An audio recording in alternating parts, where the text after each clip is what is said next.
ಸಮೇತ ಜಾತಿ card play ಮಾಡಿದಂತ ಸಿಎಂಗೆ ಎಚ್ಡಿಕೆ ಟಾಂಗ್ ಅನ್ನ ಕೊಟ್ಟಿದ್ದಾರೆ. ಬಿಎಸ್ವೈ ಲಿಂಗಾಯತರ ಮುಖ್ಯಮಂತ್ರಿನೋ ಅಥವಾ 6.5 ಕೋಟಿ ಜನರ ಮುಖ್ಯಮಂತ್ರಿಯೋ ಅಂತ ಅವರು ಪ್ರಶ್ನೆಯನ್ನ ಮಾಡಿದ್ದಾರೆ. ಎಚ್.ಡಿ. ಕುಮಾರಸ್ವಾಮಿ ಅವರು ಮಾಜಿ ಸಿಎಂ. ಇಲ್ಲಿ ಚಿಕ್ಕಬಳ್ಳಾಪುರದ ಪ್ರಚಾರದ ಸಂದರ್ಭದಲ್ಲಿ ಅವರು ಕಿಡಿಕಾರಿದ್ದಾರೆ. ಒಕ್ಕಲಿಗರು ಬಿಜೆಪಿಗೆ ಮತ ಹಾಕಬೇಡಿ ಎಂದು ಹೇಳಲ್ಲ, ಆ ರೀತಿ ಹೇಳುವಂತ ಸಂಕುಚಿತ ಮನೋಭಾವನೆ ನನಗಿಲ್ಲ. ಚಿಕ್ಕಬಳ್ಳಾಪುರದಲ್ಲಿ ಸಿಎಂಗೆ ಟಾಂಗ್ ಕೊಟ್ಟಿದ್ದಾರೆ ಮಾಜಿ ಸಿಎಂ ಆಗಿರುವಂತ ಕುಮಾರಸ್ವಾಮಿ ಅವರು.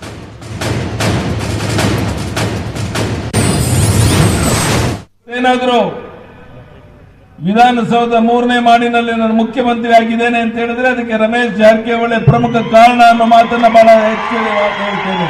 ಹೇಳಿದಂತೆ ಲಿಂಗಾಯತ ಸಮಾಜದ ಪ್ರತಿಯೊಂದು ಓಟು ಸಹ ಯಾವ ಯಡಿಯೂರಪ್ಪನನ್ನ ಮುಖ್ಯಮಂತ್ರಿ ಮಾಡೋಕ್ಕೋಸ್ಕರ ಮುಂದೆ ನಿಂತಿದ್ದ ರಮೇಶ್ ಜಾರಕಿಹೊಳಿ ಅವ್ರು ಒಂದೊಂದು ಓಟು ವ್ಯತ್ಯಾಸ ಆಗದೆ ಕೊಡಬೇಕು ಅಂತ ಕೈ ಜೋಡಿಸಿ ನಾನು ನಿಮ್ಮಲ್ಲಿ ಪ್ರಾರ್ಥನೆಯನ್ನು ಮಾಡ್ತೇನೆ.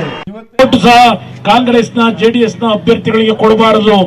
ನನ್ನ ಮುಖ ನೋಡಿ ನೀವೆಲ್ಲರೂ ಬಿಜೆಪಿ ಪಕ್ಷದ ಅಭ್ಯರ್ಥಿಗಳಿಗೆ, ಈ ಅನರ್ಹ ಅಭ್ಯರ್ಥಿಗಳಿಗೆ ಚುನಾವಣೆಯಲ್ಲಿ ಮತ ಕೊಡಿ ಅಂತಕ್ಕಂಥ ಮಾತು ಹೇಳ್ತಾರೆ. ಹಾಗಿದ್ರೆ ನಾನು ಕೇಳಲಿಕ್ಕೆ ಬಯಸ್ತೀನಿ, ಯಡಿಯೂರಪ್ಪನವರು ಈ ರಾಜ್ಯದಲ್ಲಿ ಕೇವಲ ಲಿಂಗಾಯತ ಸಮಾಜಕ್ಕೆ ಮುಖ್ಯಮಂತ್ರಿಯೋ ಇಲ್ಲ ಈ ರಾಜ್ಯದ ದಲಿತರು, ನಾಯಕರು, ಬಲಿಜಿಗರು, ಒಕ್ಕಲಿಗರ ಸಮಾಜದ ಬಂಧುಗಳಿರಬಹುದು, ಮುಸಲ್ಮಾನ ಬಂಧುಗಳಿರಬಹುದು, 6.5 ಕೋಟಿ ಜನತೆಯ ಮುಖ್ಯಮಂತ್ರಿಯೋ ಇಲ್ಲ ಇವರು ಒಂದು ಸಮಾಜಕ್ಕೆ ಸೇರಿರ್ತಕ್ಕಂಥ ಮುಖ್ಯಮಂತ್ರಿಯೋ ನಾನು ಕೇಳಲಿಕ್ಕೆ ಬಯಸ್ತೀನಿ. ನೀವು